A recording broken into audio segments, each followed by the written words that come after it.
What's up, guys? Colton and Brian here from EBFG TV, back for another match review. The Seattle Sounders defeat the Portland Timbers 1-0 on a very warm day at CenturyLink Field. It wasn't always pretty, but they got the job done. What do you think? Pretty much exactly that. I don't know if I want to say we deserved to win. They outshot us pretty bad, but they also only had, I think, 3 shots on target out of 19 or something like that. Hey, move over this way. Move over this way. Uh-oh. Yeah. We're getting photobombed by a Timbers fan. Despicable. Despicable. No, a pretty good game, pretty back and forth. I thought, honestly, either team could have taken it. We, again, kind of a little maybe lucky, fluky bounce thing in the box there, and it went in. You're not going to see Roldan winning too many headers in the box.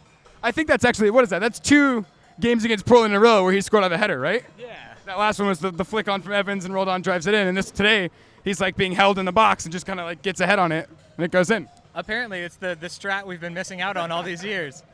But yeah, no, it was a good one. I thought we looked better than we did against RSL, against a much better team.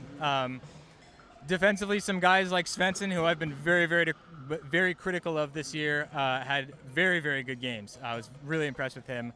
Ozzy and Roldan always, just ridiculous. Brad, I thought, did very well.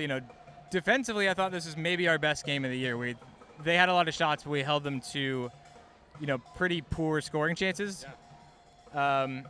Our finishing and offense still needs some work, though. I won't sugarcoat that. No, my big takeaway from the game, obviously the Sounders walk away with the 3 MLS Cup, MLS points, yeah, and the 3 Cascadia Cup points, and the Portland Timbers walk away with the Curtis Larson Cup for getting the most shots and not winning the game. So yeah, congrats to the Timbers for winning that. But no, yeah, we really need to work on finishing. As I said before we started this video, we keep accidentally scoring, kind of. Yeah. The goal last week that was deflected and in, and then the goal this week where Roldan just kind of like flicks it in, and not fluky, but right place, right time. Yeah, fluky might not have been the right word on my part, but you know what I meant. Yeah, it was right place, right time. Get the goal, get the 3 points. It was early. I felt like we didn't sit back, which was really nice. We did towards the end, obviously, just to try to see the game out, but we still looked good attacking. The one thing that I really wish we could fix, and I think would kind of put us over that edge of where we're sitting right now between like a good and an okay team, is our counterattack. It just doesn't seem that good to me. Like, we just seem slow. We're not really breaking out. I thought Lodero last year looked really good on the counterattack, and this year, I don't know what happened.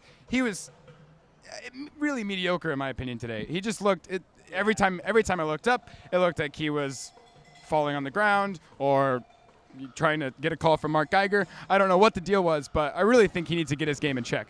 Yeah, no, I completely agree, and I think it's hurting Dempsey's game as well, and I think it's hurting Jordan's game as well. When Nico, that creativity and that kind of creative flair isn't there. Almost every single counterattack is just Nico and Joven doing little back and forth passes, and then Joven goes out, or up the same thing up the other side. And it's becoming pretty predictable, and so you're seeing them get about halfway into the other team's half, and they'll stop and hold up and wait for reinforcements because there's just nothing left for them there. So I think it's just a matter of creativity, vision. I don't know if they need to go on like a bonding retreat together or something, but yeah, I thought Nico was not looking sharp today, and he may be part of the reason why that creative flair is kind of missing. You texted me at halftime, and you just used the word again, predictable, and I agree. I think our play going forward has become very predictable. It's just, yeah, it looks very.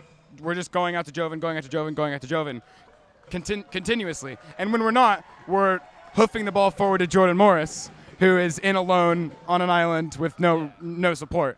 Another thing I was going to say, though, a positive that I took away from today's game is the tenacity that we had, both offensively and defensively, going after the ball. Of course, that happens in rivalry games like against Portland, right. But that was awesome. I mean, there was one sequence early in the first half where we had like 2 blocked shots, I think.